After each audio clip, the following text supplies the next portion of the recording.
នេះគឺជាអង្គចំនួន10បេដែលខ្ញុំធ្វើការជួយទៅខាងជនភៀសសិទ្ធរបស់បងដែលគាត់ធ្វើការភៀសខ្លួនហើយអង្គនេះផងដែរខ្ញុំនឹងធ្វើការច្រកជាបេទូដើម្បីងាយស្រួលជូនទៅក្រុមគ្រួសារនីមួយហើយពេលដែលខ្ញុំធ្វើការច្រកមួយខ្ញុំនឹងយកទៅហាងខ្ទាវទឹកភក់របស់យាយស្រួយតតែម្ដងដើម្បីឲ្យក្រុមការងាររបស់យាយស្រួយគាត់នេះខ្ចប់ដើម្បីយកទៅជូនភៀសសិទ្ធកន្លែងដែលមានទីទួលសុវត្ថិភាព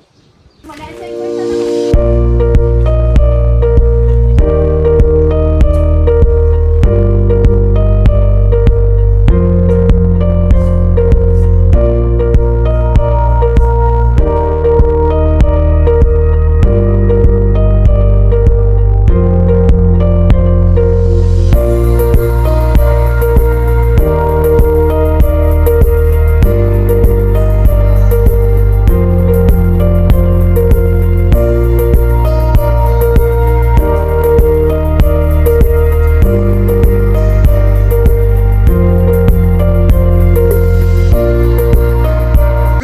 សម្រាប់ការពិខ្ចប់ជាមួយអង្គ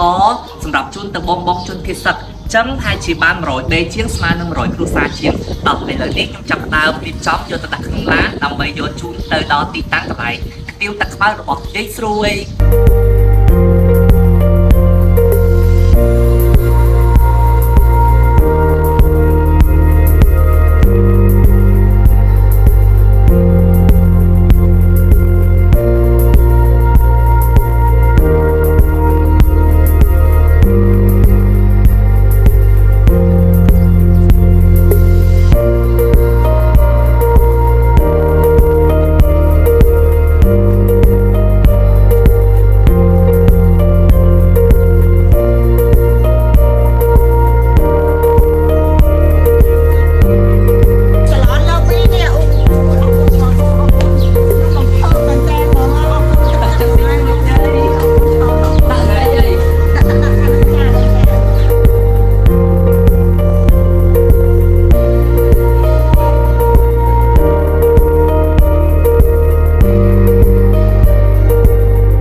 នេះអង្គបានទីខ្ចប់ហើយឥឡូវដល់មកដល់ទីតាំងរបស់យាយស្រួយខ្ទាវទឹកភក់ហើយ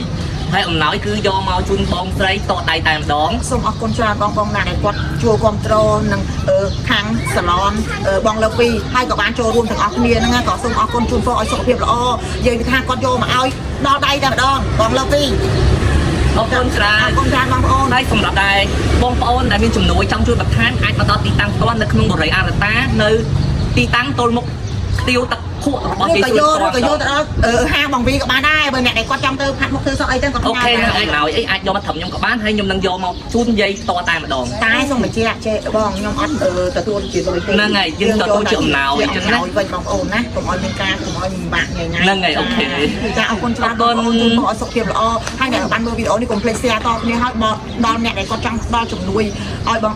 ជំនួយបងលើពីនៅដែរចាអញ្ចឹងអរគុណច្រើនអរគុណបងប្អូនអរគ្នា